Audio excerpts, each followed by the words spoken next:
साथियों, ATN super class Gorakhpur में आप लोग का स्वागत है। साथियों, 69,000 शिक्षक भर्ती से संबंधित जो उत्तर कुंजी का मैटर है उसकी सुनवाई अब पुनः डबल बेंच लखनऊ में होगी, क्योंकि सुप्रीम कोर्ट ने डायरेक्शन दे दिया है कि 2 महीने के अंदर आपकी सुनवाई होगी। उससे एक ही उपलब्धि हमको हासिल हो गई थी कि जब सुप्रीम कोर्ट में अमिता त्रिपाठी का केस डिसमिस हो गया था, जब भी केस डिसमिस हो जाता है तो सेम मैटर पे वो केस कमजोर हो जाती है, और केस कमजोर होने की वजह से हम लोग वहां कमजोर हो गए थे। लेकिन राहत की सबसे बहुत बड़ी बात है और सबसे बड़ी उपलब्धि ये है कि हमारी जो सुनवाई डबल बेंच में नहीं हुई थी, जज महोदय ने हमारी बातों को सुना ही नहीं था, केवल और केवल जो है उस आर्डर में शिक्षा मित्रों का आर्डर लिखा हुआ है, टोटल वही लिख दिया है। उत्तर कुंजी का कोई एक शब्द लिखा ही नहीं है, ना बीएड के बारे में लिखा, ना बीटीसी के बारे में लिखा, केवल लिखा गया तो शिक्षा मित्र साथियों का। और वो लिखा क्या है डबल बेंच आर्डर में? लिखा कि जो है 14 जुलाई को सुनवाई होगी, सीटें रिजर्व हैं। इसका मैटर लिखने की क्या आवश्यकता थी? हम आपको टोटल बारीकी बता रहे हैं। 69,000 शिक्षक भर्ती,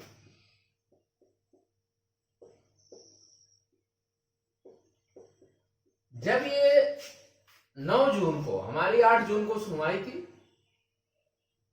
डबल बेंच में। डबल बेंच में हमारी सुनवाई 8 जून को थी। दिन सोमवार था, ये हमको याद है, दिन सोमवार था। 9 जून को सुप्रीम कोर्ट में शिक्षा एसीएम का सुनवाई था, हमारा 8 जून का था। 8 जून को जो है उसमें नेटवर्क प्रॉब्लम थी, तो जज महोदय ने कहा कि नेटवर्क प्रॉब्लम हो रही है, आप लोग लिखित जो है रिटन आर्गुमेंट आप हमको दे दीजिए, क्योंकि वहां बड़ी प्रॉब्लम चल रही थी। अब जिन लोगों ने कहा, क्योंकि हम बैठे हुए थे, हम सुन रहे थे, वहां पे चैम्बर में थे, हम वकील साहब के चैम्बर में हम थे, स्क्रीन लगी हुई थी, हम सुन रहे थे, इसलिए वहां प्रत्यक्ष थे हम। तो उन्होंने ये कहा कि जो है आप लोगों की आवाज सही से नहीं आ रही थी। जो 4 वकील साहब बोल रहे थे, एलबी मिश्रा साहब बोल रहे थे, सेठ साहब बोल रहे थे, परिहार साहब और अमरिंदर त्रिपाठी जी बोल रहे थे, एक दूसरे की आवाज आ नहीं रही थी। जज महोदय क्या बोल रहे थे उनकी भी आवाज क्लियर नहीं हो रही थी। तब डबल बेंच ने ये कहा, अब उस समय भी लोगों ने रिवर फैला दिया था, 2 क्वेश्चन पे सहमति हो गई, 3 क्वेश्चन। मैं वहीं प्रत्यक्ष था, स्क्रीन लगा हुआ था। वकील साहब ने कहा, उतनी दूर से तुम आए हो, तुम सुन लो क्या हो रहा। हमने कहा सर सुना दीजिए, हम भी सुने, कम से कम पता तो चले क्या हो रहा है। बैठे हुए थे, आवाज एकदम कट कट के आ रही थी, जैसे नेटवर्क प्रॉब्लम हम लोग बात करते हैं वैसे आ रही थी। जज महोदय ने कहा कि ऐसा है, आप लोग आवाज क्लियर नहीं है और रिटन आर्गुमेंट आप दे दो जो कहना चाहते हो। अब हम लोगों ने 8 जून को सुनवाई थी, 9 जून को देना था, बुधवार को हमारा आने वाला था, ऑर्डर आने वाला था। 9 जून की इनकी सुनवाई होने के बाद इनकी सीटें रिजर्व हो गई, सीटें हो गई रिजर्व। अब देखिएगा हमारी सुनवाई हुई थी कि नहीं हुई थी। 37,000 सीटें जो है रिजर्व हो गई एसीएम के लिए। अब डबल बेंच ने हमारा, लखनऊ डबल बेंच में, ये लखनऊ की बात कर रहे हैं और ये जो है सुप्रीम कोर्ट की बात हो रही है। जब ये सुप्रीम कोर्ट की हम बात कर रहे हैं और 37,000 सीटों को रिजर्व कर दिया, तो ये जज महोदय ने किया क्या? यहां पर जज महोदय ने ये किया था, पूरी स्टोरी समझा दे रहे हैं आपको। जज महोदय ने ये किया, पूरी एसीएम की स्टोरी को उस ऑर्डर में मेंशन कर दिया कि सुप्रीम कोर्ट ने 37,000 सीटों को रिजर्व किया है, वहां सुनवाई हुई, ऐसे हुआ, टोटल सब कुछ। हमारे उत्तर कुंजी से एक भी उन्होंने लाइन नहीं लिखा कि लिख दिया हो। उन्होंने एक आधार बनाया, बिहार का आधार बना दिया कि जो संस्था परीक्षा कराती है उसी को उत्तर कुंजी पर ही पूरा अधिकार है, और यही शब्द लिखते हुए उन्होंने क्या किया, स्टे कर दिया बिहार का। एक उदाहरण देकर के उन्होंने एग्जाम्पल देकर के, नजीर पेश करके नजीर इन्होंने पेश किया और उसी नजीर को दे करके इन्होंने क्या किया, स्टे कर दिया। और जब स्टे कर दिया उत्तर कुंजी पर, और इन्होंने कुछ कहा ही नहीं, क्योंकि सिंगल बेंच क्या कहा था, इन्होंने कुछ नहीं कहा। इसी को आधार बनाते हुए उत्तर कुंजी को मैटर को कि पीएनपी को सारा अधिकार है, पंकज जायसवाल महोदय जी ने पूरा स्टे दे दिया। और ये कभी नहीं कहा कितने क्वेश्चन गलत है, लड़कों ने क्या क्या क्वेश्चन उठाया था, किन मुद्दों पे उठाया था, कोई एक भी शब्द इन्होंने नहीं कहा था। डायरेक्ट इन्होंने एक नजीर पेश किया, उसके बाद इन्होंने डायरेक्ट स्टे दे दिया। और बहुत सारे नजीर हैं। जब विवाद मामला होता है कि आखिर में सिंगल बेंच ने कैसे दे दिया, वो भी उसके पास भी तो नजीर रही होगी। सिंगल बेंच ने कहा कि भाई हमारे पास एतराज नहीं है, तो हम क्या करते हैं, यूजीसी को भेज देते हैं, एक कमेटी है, वो भी अच्छी कमेटी है। लेकिन इन्होंने डायरेक्ट जज महोदय ने उसको नजीर को पेश करते हुए स्टे दे दिया था। अब ये बताइए, जब हम लिखित आर्गूमेंट दिए, लिखित आर्गूमेंट में 37,000 सीटों को लिखने की क्या जरूरत थी, जब हम उत्तर कुंजी का मैटर लेके चल रहे थे। उत्तर कुंजी के मैटर को लिखना चाहिए था, लेकिन जज महोदय ने क्या किया, पूरी की पूरी एससीएम की स्टोरी को ही लिख डाले।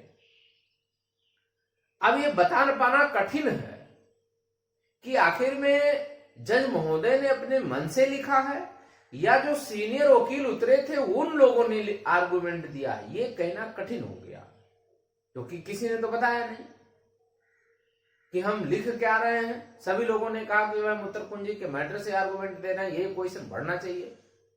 अब जज महोदय ने पूरी की पूरी 400 पेज में यही केवल स्टोरी डाल दी है, 60, 65, 40, 45, क्योंकि मैंने पूरा पढ़ लिया, मेरे पास पूरी पेज आई हुई थी।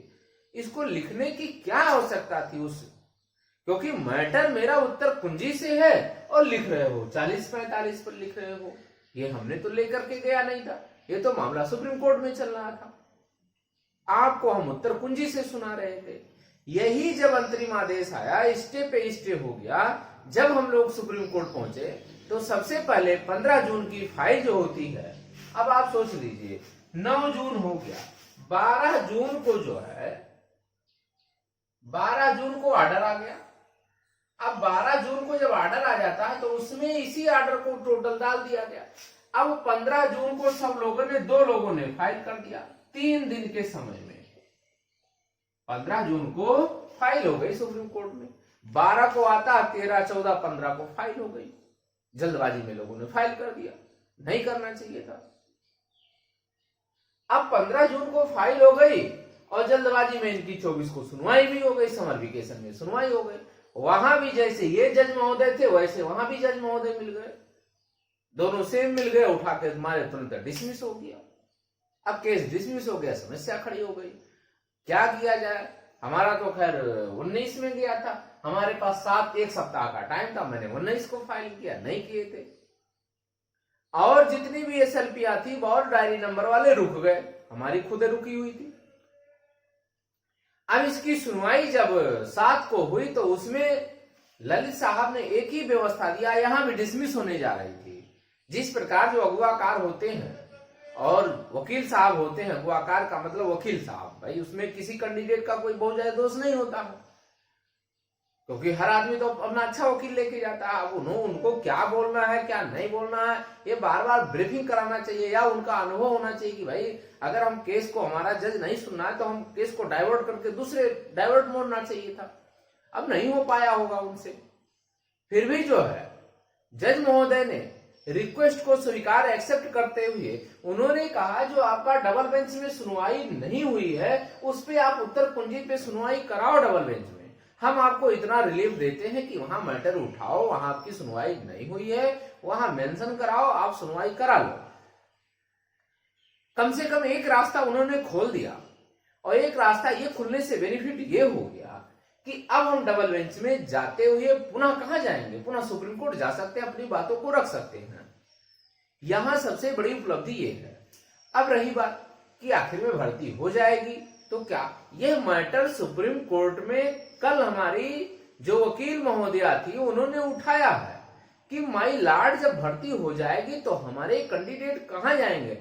उन्होंने कहा पहले वहां जाके सुनवाई कराओ तुम, पहले सुनवाई तुम कराओ, तो वहां पे यदि आप पास होंगे उसकी व्यवस्था, क्योंकि वहां मुद्दा उठ चुका है, रिटर्न में नहीं आएगा ये मुद्दा। लेकिन बहुत सारे ऐसे होते हैं जो उठते हैं लेकिन वो रिटर्न में नहीं देते हैं।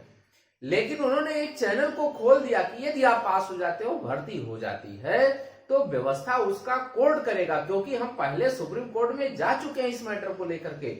एक बेनिफिट ये होगा कि माय लॉर्ड, जब मैं पहले पास आपके पास आया, मैं रिक्वेस्ट कर रहा था, आपने हमको डबल बेंच भेज दिया और उसी ड्यूरेशन में ये भर्ती कंप्लीट हो गई। तब उसके लिए हम जिम्मेदार तो है नहीं, क्योंकि मैं तो न्याय मांगने आया था, आपने न्याय दिया नहीं। तब वो व्यवस्था, आपको व्यवस्था, अगर आप पास हो जाते हैं तो आपकी व्यवस्था कोर्ट करती है। न्यायालय इसीलिए बना है, न्यायालय इसलिए नहीं बना है। न्यायालय इसीलिए बना है कि यदि आपके साथ अन्याय हो रहा है तो आपको न्याय देने का काम कौन करेगा? न्याय देने का काम जज महोदय करते हैं, ये सब जानते हैं। तो इसका बेनिफिट यही मिला। एक तरह तो हम हारे सुप्रीम कोर्ट से, लेकिन दूसरे तरफ से हारे नहीं है। ये हम वहां एप्लीकेशन लगाए थे महोदय, जैसे एसपी की यहाँ आपने एप्लीकेशन लगाया था, यदि आपके साथ कोई घटना होती है पुनः, तो आप ये कह सकते हैं नहीं सर, हमने तो पहले ही आपके पास आया था लेकिन आपने सुना ही नहीं था उस चीज को। तो ये आपको बेनिफिट मिलेगा। दूसरी बात ये हम कहना चाहते हैं, बहुत सारे लोग ने कहा खारिज हो गया, सुप्रीम कोर्ट ने सारी जो एसएलपी को खारिज कर दिया। सुप्रीम कोर्ट ने खारिज नहीं किया, प्रोसेस होता है। जैसे आप एसपी के यहाँ, मोटी मोटा आपको बता रहे, एसपी के यहाँ आपने एप्लीकेशन डाला और एसपी साहब ने कहा कि आप दरोगा थाने पे जाओ, आप वहां एप्लीकेशन डालो। हम कह रहे हैं वहां पे सुनेगा, हम लिख दिए, लिखित कर दिए, फॉरवर्ड कर दिए। जब भी कोई डीएम, क्योंकि मैंने यही काम कराया है, जब डीएम महोदय तहसीलदार को या थानेदार को फॉरवर्ड करते हैं तो वही एप्लीकेशन जो है ये डाक के द्वारा जाती है, या आप स्वयं वो पब्लिकेशन को ले जाओ और वहां से वो लिखित दे देते हैं कि यहां से खत्म कर दिया जाए, नोट करके वो नोट हो जाएगा। वही चीज होगा, आर्डर आएगा तो आर्डर में वो लिखेंगे, अपनी साइन होगी, नोट हो गया, और उसके बाद सारी चीजों को वहां भेज दिया जाएगा और वहां आप सुनवाई करा लो जाकर लखनऊ में। खारिज नहीं होता, उसको खारिज नहीं कहते हैं। वो अपने यहां से सारी फाइलों को हटा करके वहां सुनवाई कराओ तो वही शब्द बोल दिया जाता खारिज। वो खारिज शब्द नहीं है, डिसमिस नहीं है, वो डिसमिस होता है। डिसमिस होना अलग चीज है, खारिज शब्द गलत यूज हो रहा है। वहां से क्या हो गया, वहां से आपको भेज दिया गया है, अपने यहां से उठा के दूसरे यहां भेज दिया गया। डिसमिस जब होता है तब उसको आपके पास रास्ते बंद हो जाए। डिसमिस मेरा केस नहीं हुआ, अभी भी हम जीते हुए हैं। हम जीत इसलिए गए क्योंकि एसपी साहब ने पुनः हमको भेज दिया, कहां? दरोगा के पास। और जब एसपी साहब भेजते हैं दरोगा के पास तो पहला याद रखिएगा, दरोगा अपने एसपी की बात को ज्यादा मानता है, नेता नगरी की बात को नहीं मानेगा। यही हाल कोर्ट में होता। अपना अनुभव हम बता रहे हैं, दूसरे लोगों का अनुभव हम नहीं बता रहे हैं। ये अनुभव ये होता है कि जब सुप्रीम कोर्ट 2 महीने का फाउंडेशन दिया है तो 2 महीने में आपकी अच्छे से अच्छे सुनवाई जल्द से जल्द होगी और भर्ती में आप शामिल होंगे। ये आपको लिखित दे रहे हैं, आपको लाभ अब मिलेगा क्योंकि सुप्रीम कोर्ट ने कहा है। तो इसमें अब घबराने की जरूरत नहीं है। बहुत सारे साथी कहते हैं पुनः उसी बेंच में जाएगा। आप ये बताओ, एसपी ने कहा थाने पे जाओ और दरोगा वही है, तो क्या आपकी बात नहीं सुनेगा? एकदम सुनेगा, बारीकी से सुनेगा, अच्छे से सुनेगा। बेंच बदल जाए तब भी ठीक है, ना बदले तब भी ठीक है। आप जीते हुए हैं, आप हारे नहीं है। बहुत बड़ी उपलब्धि है आपके लिए। आप ये मत सोचो भर्ती हो जाएगी, ये व्यवस्था कोर्ट का काम है करना। आप क्यों घबराते हैं? लड़ना सीखो आप। यदि लड़ते नहीं तो आप सोच लीजिए, निर्भया कांड इसी भारत में हुआ और कांग्रेस की सरकार चली गई, मोदी का एक कार्यकाल चला गया, दूसरे कार्यकाल में फांसी की सजा होती 10 साल। अब आप सोचेंगे 10 साल हम इंतजार करें, हमने एग्जाम्पल दिया। हमने ये नहीं कहा है, हमने सिर्फ एग्जाम्पल दिया है कि लड़ना सीखो। ये न्यायपालिका है, अगर आप लड़ लेते हो तो यदि आपको देर भले हो जाएगी, नौकरी मिल जाए तो वो बेहतर है कि दूसरी बेहतर है। बहुत सारे ऐसे कैंडिडेट इसमें हैं जो 1 नंबर 2 नंबर 3 नंबर 4 नंबर से पास हो जाएंगे तो मेरिट में भी आ जाएंगे और वो नौकरी भी पा जाएंगे। तो क्या उनका हम साथ छोड़ दें? नहीं, वो गरीब है, उसका साथ नहीं छोड़ना, उसको लेकर के चलना है। और जब ये जीत जाएगा, नौकरी पा जाएगा, तो भारत के लिए और हमारे लिए एक नजीर बनेगी। यहां भी नजीर पेश हो गया, देखो उसने लड़ा, वो आज वो नौकरी पा गया है। हार मान के बैठने से मतलब नहीं होता। हो सकता है आपकी भी किस्मत यही बदल जाए, हो सकता है कोर्ट आपको भी रिलीफ दे दे। क्या जानता है? कोई जानता है? नहीं कोई जानता है। आज आप जानते थे कि डबल बेंच में पुराण की सुनवाई होगी? नहीं जानते थे। लेकिन यदि डबल बेंच में दो जज सुनेंगे, तो दो जज जब सुन लेंगे, तो इसके मतलब आपका मिनी सुप्रीम कोर्ट हो गया। वो दो जज सुनते हैं, तो दो जज अगर लिख दिए कि आपको 10 नंबर, 5 नंबर, 3 नंबर, 2 नंबर जो भी पढ़ना होगा वो लिख दिए, तो सुप्रीम कोर्ट भी आपकी बात को मानेगा, क्योंकि उन्होंने ही भेजा है आपको। तो इसलिए अभी आप जीते हुए हैं, हारे नहीं हैं। और किसी की बातों को गुमराह ना करें। बहुत सारे ऐसे कमेंट्स करेंगे, वो कमेंट्स इसलिए करते हैं कि हमारे अंदर विखंडन हो जाए, लेकिन काम करते समय हम किसी को ध्यान नहीं देते हैं, कमेंट्स नहीं देते हैं। बहुत ऐसे सारे अब इसी पे आ जाएंगे, कमेंट्स लिखेंगे, कुछ नहीं होना, ये करना। अगर इतने जानकार तुम होते हो तो सुप्रीम कोर्ट के तुम जज बन जाओ ना। तुम इतने अगर जानकार हो, कमेंट्स में लिख रहे हो, तुम ही जजमेंट दे दो। कुछ नहीं होगा, बेवकूफ बना रहे हो, ये कर रहे हो। अरे तुम ही कितने होशियार हो, तुम जाके जज महोदय बन जाओ, तुम एसपी बन जाओ, तुम मुख्यमंत्री बन जाओ। तुम अगर इतने होशियार हो, इतने कमेंट्स कर रहे हो, तुम बन जाओ जज ना। हम तुम्हारे पास नहीं ना गए थे, हम तो गए थे जज महोदय के पास गए थे। तो जो भी उल्टा सीधा कमेंट्स करते हैं वो केवल बिखराव की भावना करते हैं, विद्वेष की भावना करते हैं। ऐसे बहुत सारे लोग आ जाते हैं।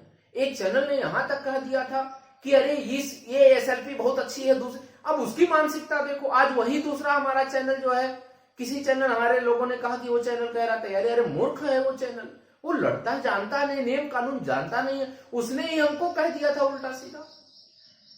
आज भी कोई भी साथी हो, भले हमको बुरा भला कहता है, लेकिन अगर सेम मैटर पे वो लड़ रहा तो मेरा साथी है, वो हमको बुलाएगा तो हम उसको नियम कानून सब उसकी मदद करेंगे, वकील साहब का मदद कराएंगे। हम कभी भी उसका विरोध नहीं करना चाहते हैं, ना करेंगे भविष्य में। भले वो हमको कुछ भी कहता हो, लेकिन हम कभी भी किसी का विरोध नहीं करते हैं। तो सभी साथियों से अनुरोध है कि दूसरे चैनल को देखना एकदम आप बंद करना, डिप्रेशन में चले जाओगे। और चैनल को जरूर शेयर करो कि उन लोगों के पास जाए कि जो बेचारा गरीब हो, जो अधीर हो रहा है, जो नर्वस हो रहा है, उसके पास भेजो आप। तो शेयर जरूर कर दिया करो, चैनल को शेयर करो, सब्सक्राइब जरूर कर लो। शेयर करो, सब्सक्राइब करो, लाइक करो और देखते रहो। पर डे हमारा सुबह जाता है, बीच में हमको टाइम नहीं मिलता है। रेयर केस में हमको टाइम मिलेगा तो हम डाल देंगे, लेकिन जल्दी टाइम नहीं मिलता हमको। तो चैनल को जरूर सब्सक्राइब करो, लाइक करो, शेयर करो। धन्यवाद।